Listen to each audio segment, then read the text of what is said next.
ইতিহাসের পাতায় এমন কিছু মানুষের নাম স্বর্ণাক্ষরে লেখা আছে যারা মৃত্যুকে তুচ্ছ জ্ঞান করে সত্যকে আঁকড়ে ধরেছিলেন। আজ আমরা শুনব কোরআনে বর্ণিত এমন এক বিস্ময়কর বালকের কাহিনী, যার ঈমানের সামনে পরাজিত হয়েছিল এক অহংকারী রাজা। আল্লাহ তাআলা পবিত্র কোরআনের সূরা আল বুরুজে এই ঘটনার প্রতি ইঙ্গিত করে বলেছেন, ধ্বংস হয়েছিল গর্তওয়ালারা, সেই গর্ত যা জ্বালানি দিয়ে পূর্ণ ছিল, যখন তারা তার পাশে বসেছিল। সূরা আল বুরুজ আয়াত ৪-৬।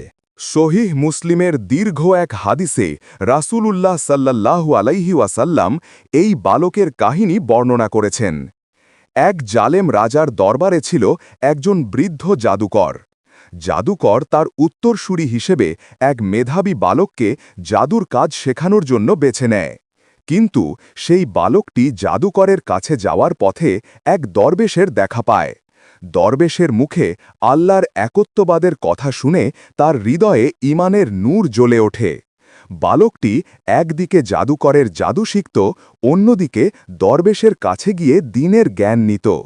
আল্লাহ তাকে এক বিশেষ অলৌকিক ক্ষমতা দান করলেন। সে অন্ধ ও কুষ্ঠরোগীদের সুস্থ করে তুলত আল্লাহর নামে।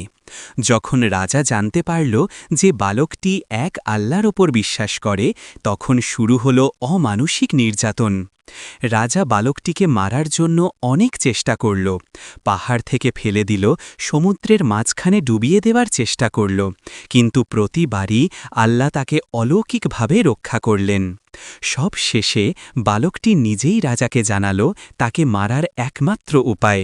সে বলল, আপনার রাজ্যের সকল মানুষকে এক ময়দানে জমা করুন, এরপর আমার থলে থেকে একটি তীর নিন এবং বলুন, বিসমিল্লাহি রাব্বিল গুলাম, অর্থাৎ এই বালকের রবের নামে, তবেই আপনি আমাকে মারতে পারবেন।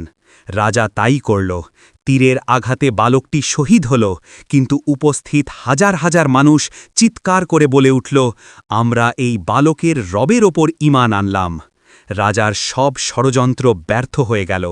সেই বালকটি তার জীবনের বিনিময়ে হাজারো মানুষের অন্তরে ঈমানের আলো জ্বালিয়ে দিয়ে গিয়েছিল। জালিম রাজা রাগে ক্ষিপ্ত হয়ে আগুনের গর্ত তৈরি করে সেই মুমিনদের পুড়িয়ে মারলেও তারা সত্য থেকে বিচ্যুত হয়নি। এটাই হল ঈমানের শক্তি।